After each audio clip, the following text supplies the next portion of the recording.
The day I made the final payment on my parents' mortgage should have been the happiest day of my life. Instead, it became the moment I realized just how stupid I'd been for the past 12 years. I'm Julia, and I've spent my entire adult life being the responsible daughter, the one who stayed close to home, who always answered the phone, who funneled most of her income into paying off the family house while my younger sister Isla chased her dreams across 3 continents. Just think, sweetie, Mom had said when I first agreed to take over the payments at 22. One day this will all be yours. Your future children will grow up in the same rooms you did. I believed her. God, I believed every word. The bank confirmation pinged on my phone as I pulled into their driveway. The familiar red brick house looked exactly as it had when I was a kid. Dad's meticulously trimmed hedges, Mom's overflowing flower boxes, the slightly crooked mailbox I'd backed into when learning to drive. Hello? I called out, letting myself in with my spare key. Anyone home? In the kitchen! Mom's voice carried through the house, along with the smell of her signature lasagna. Of course, she'd made my favorite meal. They must have remembered what day it was. I found them both at the kitchen table, Dad with his reading glasses perched on his nose, Mom arranging a vase of fresh cut roses. They looked nervous? That should have been my first warning. It's done, I announced, holding up my phone. Final payment just went through. The house is officially paid off. Mom's smile wobbled. Dad cleared his throat and removed his glasses, a gesture I'd seen 1,000 times before bad news. Sit down, Julia, he said. We need to talk. Talk? About what? Everything's paid off just like we planned. I remained standing, something cold settling in my stomach. Well, you see, Mom reached for Dad's hand. We've been thinking about the future, about family security. Right, I said slowly. My future, my security, like we discussed when I took over the payments. Dad shook his head. You're doing so well, Julia. Your career is thriving. But Isla, well, after Apollo left her, she's struggling. She needs stability more than you do right now. The words hit me like ice water. What are you saying? We've decided to put the house in Isla's name, Mom said quickly, as if speed would lessen the impact. She needs a fresh start, somewhere familiar to rebuild her life. I gripped the back of a kitchen chair, my knuckles white. The house I've been paying for 12 years. That house? Now, Julia? Dad's voice took on that patronizing tone I'd grown to hate. You're a successful businesswoman. You can buy any house you want. Your sister needs this more than you do. A laugh bubbled up in my throat, harsh, unfamiliar. So that's it? 12 years of payments and you're just giving it to Isla? Don't be dramatic, sweetie. Mom stood up, reaching for me. We're just trying to do what's best for the family. I stepped back, avoiding her touch. The family. Right. I turned toward the door, my movements mechanical. I should go. Julia. Wait. No. My voice was steady, surprising even me. I have a meeting. Congratulate Isla for me. I walked out of my childhood home for the last time, my heels clicking against the pathway I'd learned to ride my bike on. Behind me, I heard Mom's voice. She'll understand eventually. She always does. In my car, I gripped the steering wheel and stared at the house.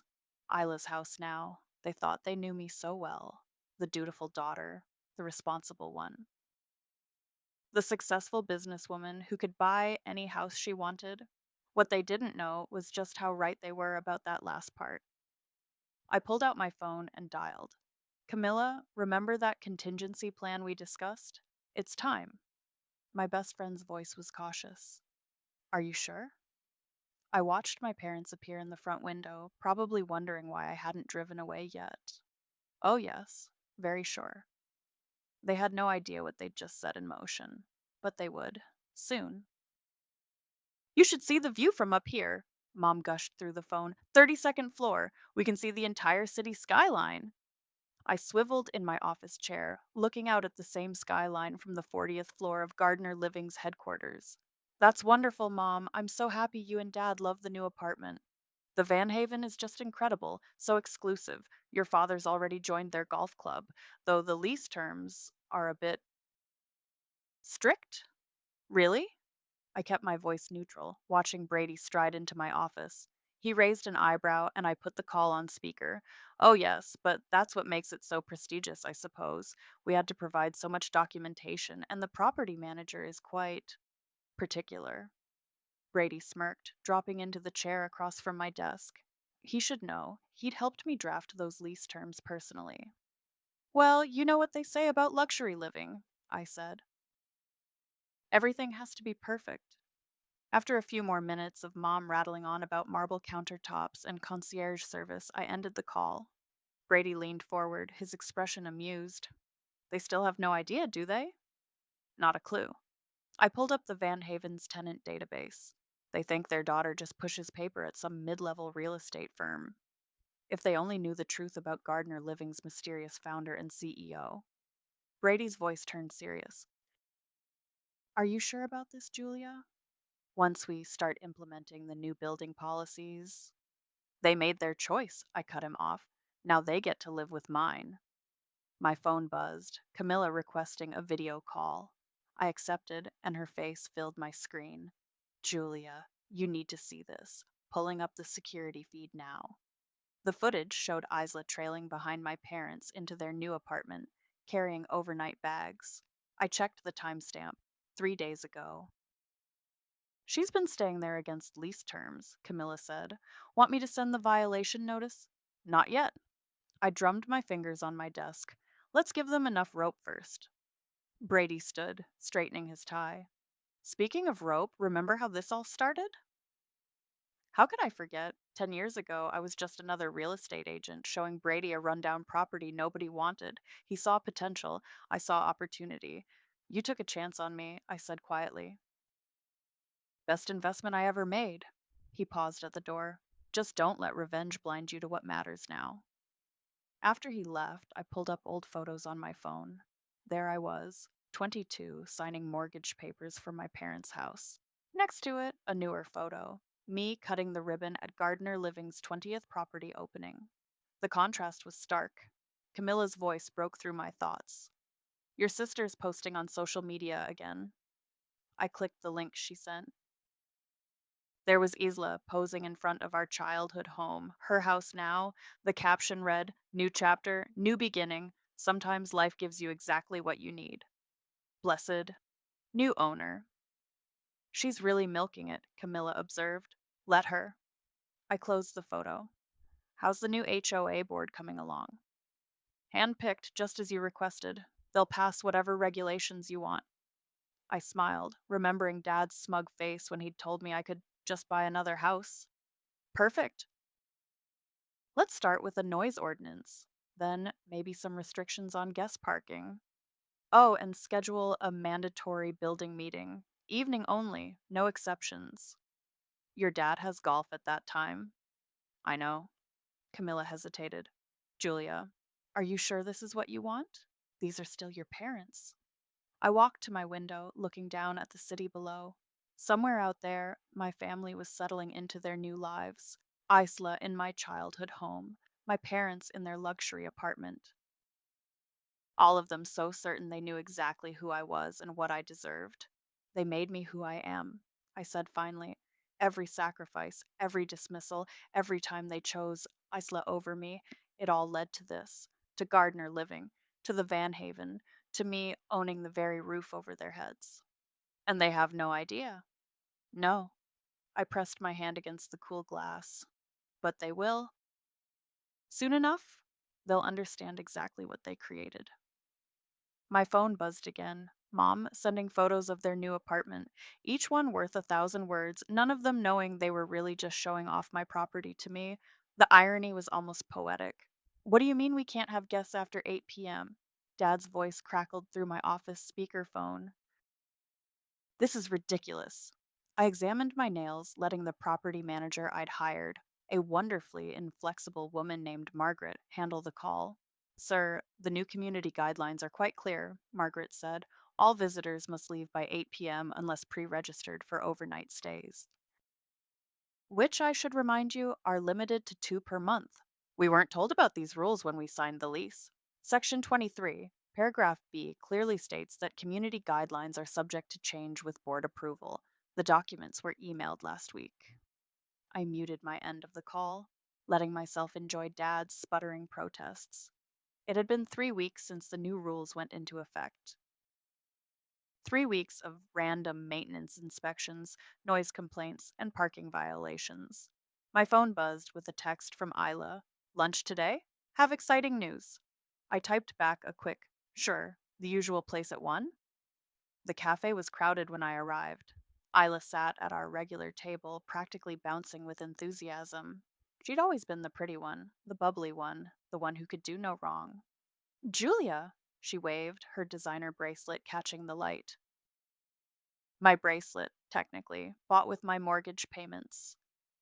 You'll never believe what I'm planning for the house. I ordered a black coffee and settled in for what I knew would be a lengthy monologue about her renovation plans. For my house, the house I'd paid for. I'm thinking of knocking down the wall between the living room and dining room, she gestured excitedly. Open concept is so in right now. Interesting choice, I said mildly. How are Mom and Dad settling into Van Haven? Isla's smile faltered slightly. Oh, they're adjusting. The building management is kind of intense. Really? How so? Just all these stupid rules? She waved her hand dismissively. Dad can't even have his bridge club over anymore because of some noise ordinance, and Mom's getting citations for the most ridiculous things. I took a slow sip of coffee. That must be frustrating. It is. And get this, they won't let me stay over more than twice a month. Can you believe that? In a luxury building. Sounds like they're running a tight ship. Too tight, if you ask me. Mom's thinking of complaining to the owner. I nearly choked on my coffee. The owner? Yeah, some big shot developer. Gardener something. Super private. Nobody even knows who runs it. Fascinating. I checked my watch. Oh, look at the time. I should head back to work. Wait. Isla grabbed my arm. I wanted to ask about the house. Here it comes. I know you're probably still upset about Mom and Dad's decision, she said, her voice taking on that sympathetic tone I'd grown to hate. But you understand why they did it, right? I mean, after Apollo left me with nothing, nothing except my house, I said quietly. Our house, she corrected. And I was thinking, maybe you'd want to help with the renovation costs? Since you're doing so well and everything? The audacity almost made me laugh. Almost. I'll think about it, I said, standing up. Back at the office, I found Camilla waiting with security footage from Van Haven. Your sister's been sneaking in through the service entrance, she said. 4 nights this week. Perfect. I pulled up the building's violation notice template. Send it to my parents' unit. Priority mail, signature required. Julia, Camilla hesitated. I just saw the contractor plans Isla submitted for your old house. She's gutting it completely. Something cold settled in my chest. The house where I'd learned to walk, where Mom had taught me to bake, where Dad had built us a treehouse. Isla was going to tear it all apart. Send the violation notice, I said again, my voice harder. And Camilla, schedule an emergency HOA meeting. Let's discuss some new renovation restrictions for the Van Haven. I think the residents might appreciate some historical preservation guidelines. As I hung up, my phone lit up with another text from Isla. Thanks for lunch. Can't wait to show you the house once it's done. It's going to be amazing. I stared at the message, remembering every payment, every sacrifice, every dream I'd had for that house. Oh, Isla, I murmured, you have no idea what's coming. Through my office window, I could see the Van Haven towers gleaming in the afternoon sun. My towers, my rules, my game. And they were all just pawns. The formal notice arrived at my parents' apartment on a Tuesday. I watched through the building's security feed as Mom signed for it, her hands trembling slightly as she opened the envelope. 3, 2, 1. My phone rang right on cue. Julia! Mom's voice was shrill. You have to help us. This horrible building manager is threatening to fine us thousands of dollars. What happened? I asked, as if I hadn't personally drafted the violation notice. They're saying Isla has been staying here illegally. They have pictures, dates. They're calling it a serious breach of lease terms. She lowered her voice to a whisper. They're threatening eviction. That sounds serious. Maybe you should talk to a lawyer? We can't afford a lawyer right now, not after helping Isla with the house renovations. Of course, they'd been funding her destruction of my childhood home. I might know someone, I said. Let me make a call. 20 minutes later, I sat across from Camilla in her law office as my parents and Isla filed in. Camilla, playing her role perfectly, maintained a stern professional demeanor. The violations are quite serious, she said, reviewing the notice. Multiple instances of unauthorized occupancy, noise violations, improper use of service entrances. This is ridiculous. Dad slammed his hand on the desk. We're paying premium rent for that apartment, which makes adherence to the rules even more critical. Camilla replied smoothly. The Van Haven maintains its exclusivity through strict enforcement of community guidelines. Ikla shifted in her chair. Can't we just pay the fine and move on? The fine is just the beginning, Camilla said. There's also the matter of the lease terms. Breaking them could result in immediate termination, with full remaining rent due immediately. Mom gasped. But we signed a 5-year lease. Exactly. Camilla folded her hands. That's nearly $1 million, due at once.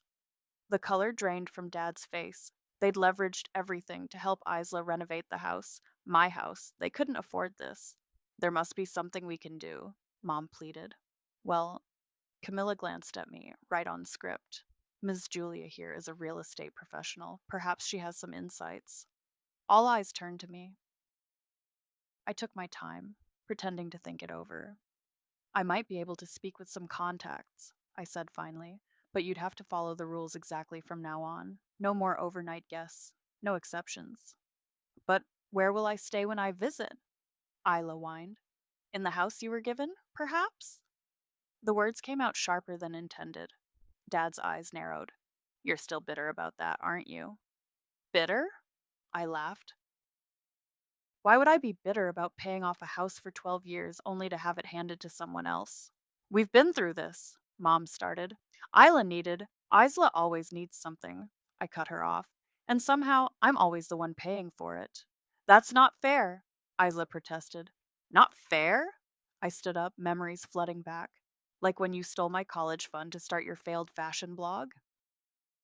Or when you borrowed my car and crashed it and I had to pay the insurance?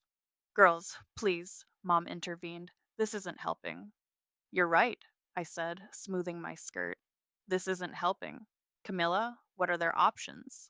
They can either pay the fine and adhere strictly to the lease terms going forward, or face eviction and immediate payment of the remaining lease amount. Dad's jaw clenched. We'll pay the fine. Excellent choice, Camilla said, producing the paperwork. I'll need signatures from all parties. As they signed, I caught Isla glaring at me. You know, she said quietly, for someone who claims to care about family, you're not being very supportive.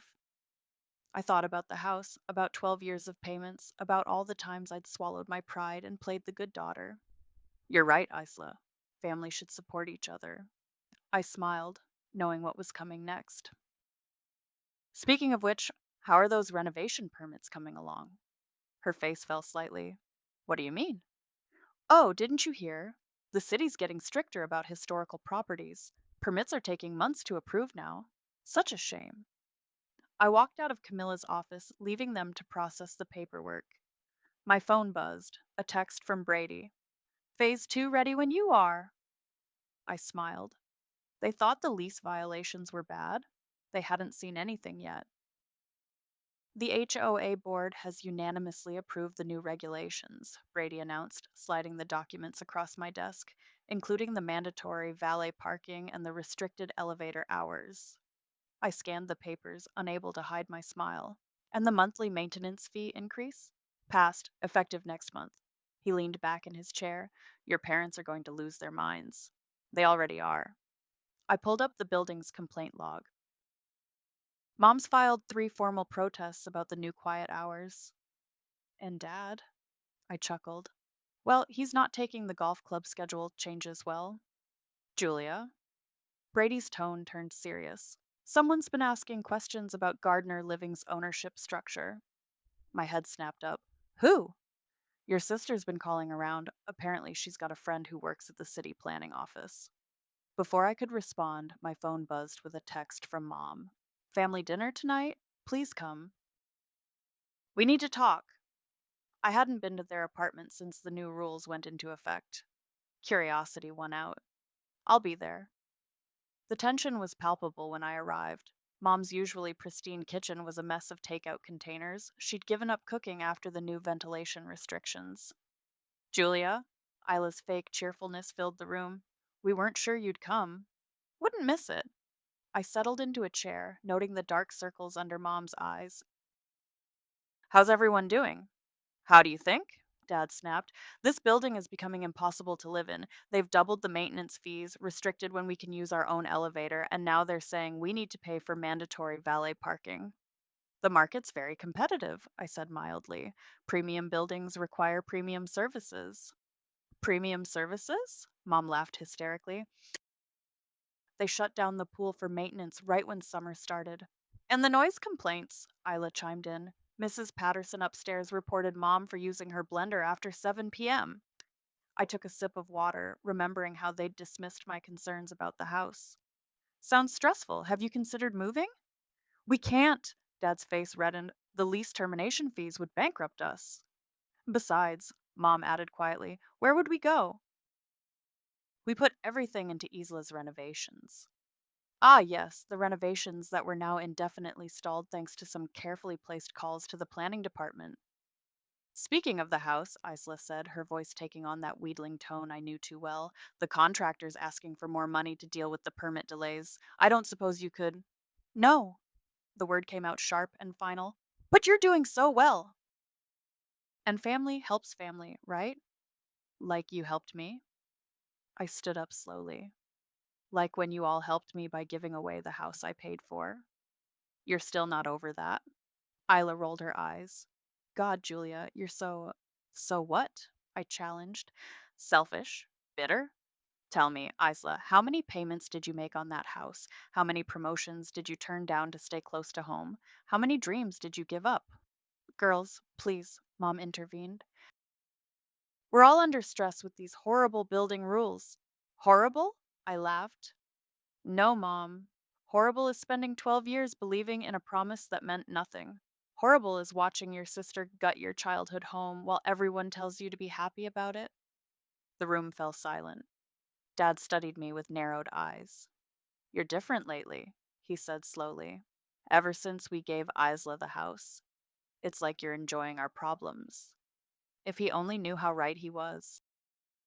Maybe I'm just tired of being the only one who sacrifices, I said, gathering my things. Enjoy your dinner, and don't forget, the new quiet hours start at 8 p.m. sharp. As I walked to the elevator, Brady's words from earlier nagged at me. Isla was asking questions, getting too close. My phone buzzed, a message from Camilla. We have a problem. Isla's friend at the planning office? She's requesting all ownership records for Gardner Living properties. I stepped into the elevator, my reflection staring back at me from the polished doors. They'd pushed me to this, every dismissal, every betrayal, every time they'd chosen Isla over me. But now Isla was getting suspicious, and if she figured it out. The elevator doors opened to the lobby, and I made my decision. It was time to accelerate the plan. They wanted to know who owned the Van Haven. Soon they'd find out. And they'd wish they hadn't. The knock on my door came at 11:47 p.m. I'd been waiting for it, watching Isla pace outside my building through the security cameras for the past 20 minutes. I opened the door to find her shivering despite the warm night. You own it, don't you? She blurted out. The Van Haven. It's yours. Come in, Isla. I stepped aside. Would you like some wine? Don't. She stormed past me. Don't act all calm and collected. I saw the documents. Gardner Living? It's registered to a trust, and the trust lawyer is your friend Camilla. I poured myself a glass of red wine, taking my time. Impressive detective work. This whole thing, the rules, the fines, the renovation delays, it's all you, isn't it? You're punishing them. Punishing me. Punishing you? I laughed. Oh, Isla, you have no idea what punishment really is. What's that supposed to mean? I walked to my home office, retrieving a folder I'd kept for just this moment. Remember when Grandpa died? You were traveling in Europe, finding yourself. What does that have to do with anything? He left me some stocks, quite valuable ones actually. But when I went to claim them, I spread the documents across my coffee table. They were gone. Care to explain? Isla's face went pale. Julia, Mom and Dad sold them without telling me. Want to guess what they did with the money? I needed help with college debt, she whispered. They said they'd handle it. Of course they did. They always handled things for you. With my money, my sacrifices, my future. I didn't know. You never had to know. My voice rose. You never had to know anything because I was always there to clean up your messes, to pay your bills, to give up my chances so you could have yours. Isla sank onto my couch. The house. You really did pay for all of it. Every single payment. I took a long sip of wine. And now you're tearing it apart. We can stop the renovations, she said quickly. I'll leave everything as it is. Too late. I smiled. But you can do something else for me. What? Tell them the truth. About the stocks. About everything. She shook her head frantically. I can't. They'll never forgive me. Then I'll tell them myself. Tomorrow night, at their apartment. And I'll bring proof. Julia, please. Tears spilled down her cheeks. They're already struggling with the building rules. If they find out about this, should have thought about that before you took my inheritance, before you took my house. What do you want? She whispered. Money? I'll sell the house. I don't want your money, Isla. I want them to know exactly what their perfect daughter did, what they did. Her phone buzzed. A text from Mom. Isla's face crumpled as she read it. They're fighting again, she said quietly. About the building. About money. Dad's talking about breaking the lease. Consequences be damned. That would be unwise. She looked up sharply. You'd really do that to them? Bankrupt our parents? Like they bankrupted my trust in them? I walked to my window, looking out at the city lights. You have until tomorrow night. Either you tell them or I will. And if I tell them, then maybe I'll consider easing some of the building restrictions. Isla stood on shaky legs. You've changed, Julia. No. I turned to face her. I just stopped pretending to be the person you all took advantage of. She paused at the door. For what it's worth, I'm sorry about everything. Sorry doesn't pay back 12 years of mortgage payments. Sorry doesn't replace stolen inheritance. I opened the door. See you tomorrow night, Isla. Choose wisely. After she left, I called Camila. She knows. What now? I looked at the folder of documents on my coffee table. Proof of every betrayal, every theft, every lie.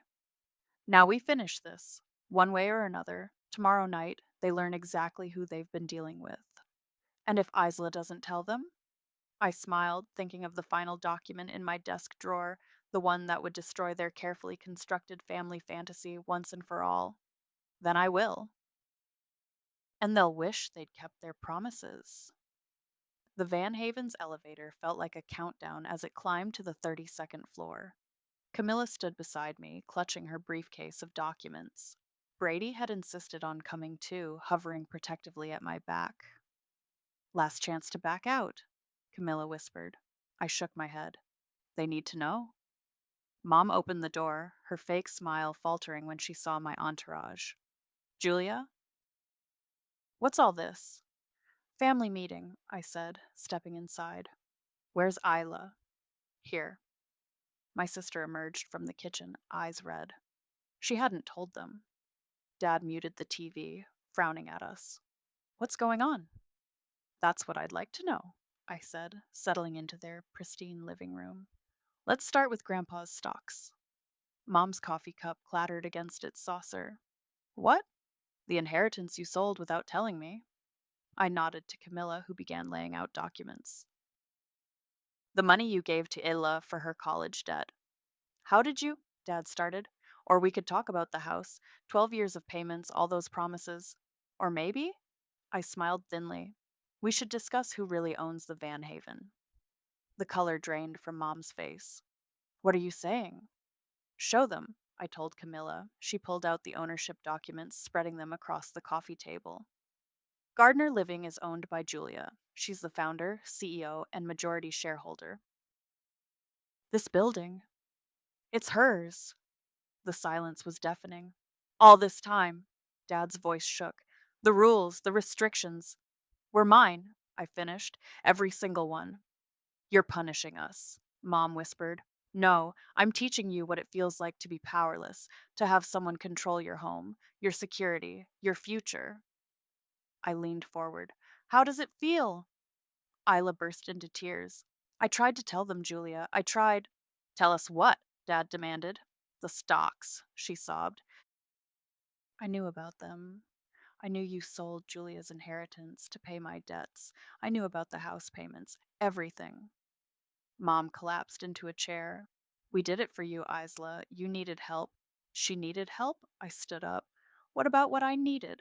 What about my sacrifices? My dreams? You were always so capable, Dad protested weakly. So independent. Because I had to be.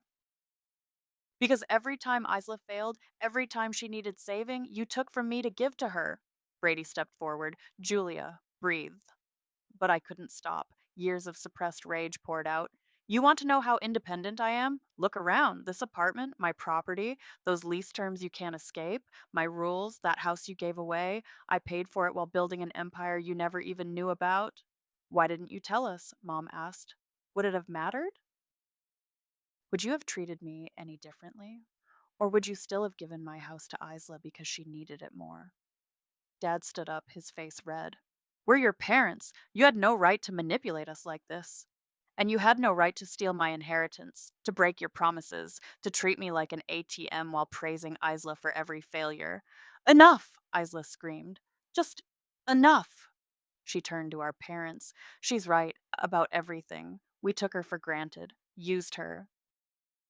And when she finally paid off the house, you gave it to me instead of her. We're the villains here, not Julia.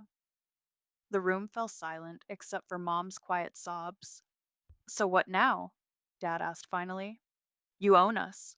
Is that what you wanted? I pulled out one final document. No. What I want is for you to sign this. What is it? A contract. You'll sign the house over to me. Its rightful owner. In exchange, I'll release you from the Van Haven lease with no penalties.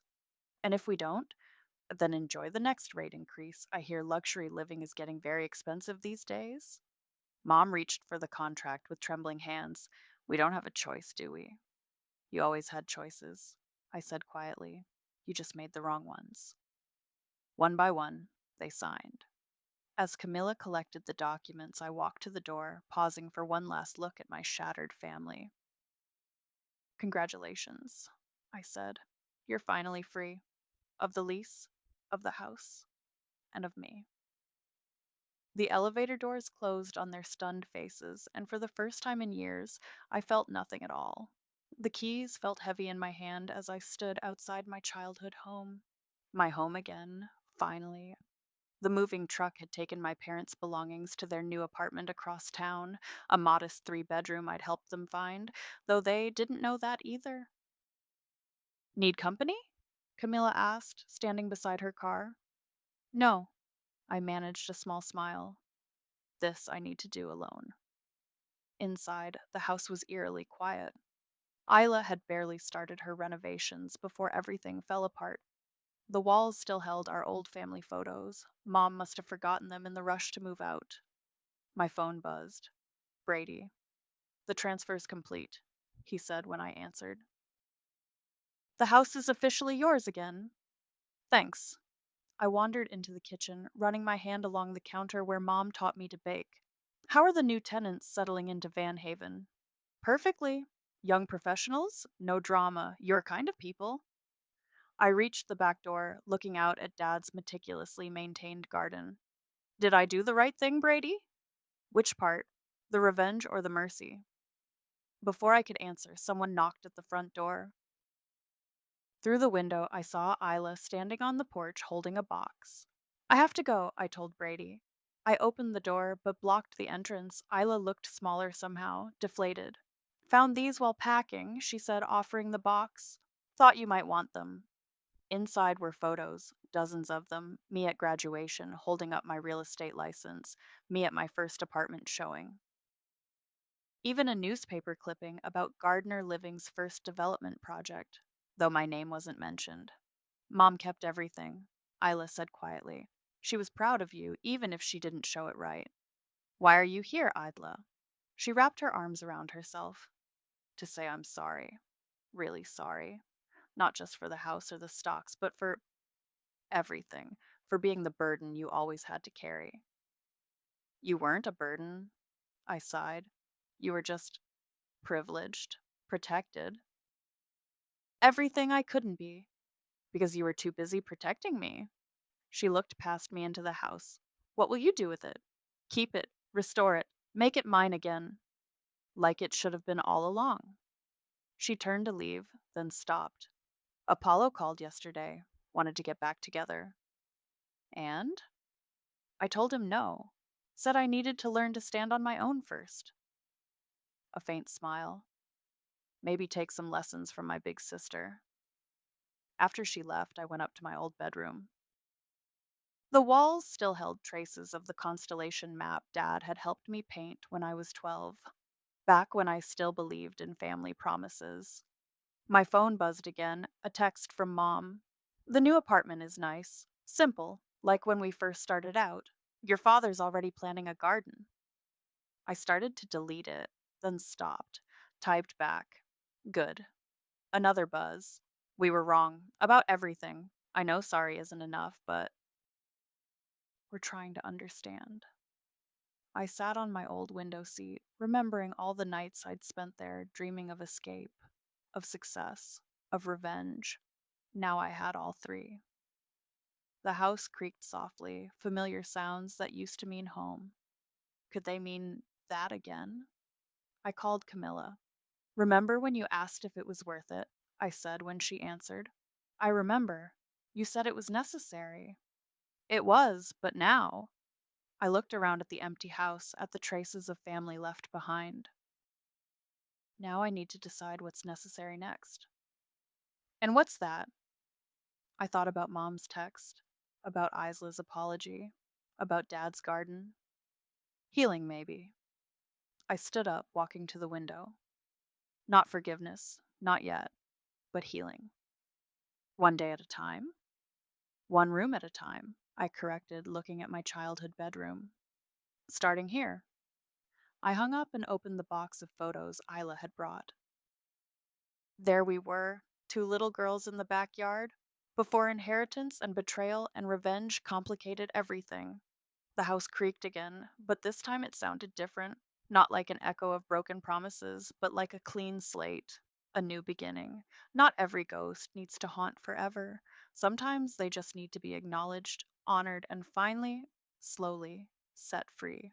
I picked up my phone and typed, Dad, the garden could use some work. Come by Saturday if you want. It wasn't forgiveness. Not yet. But it was a start.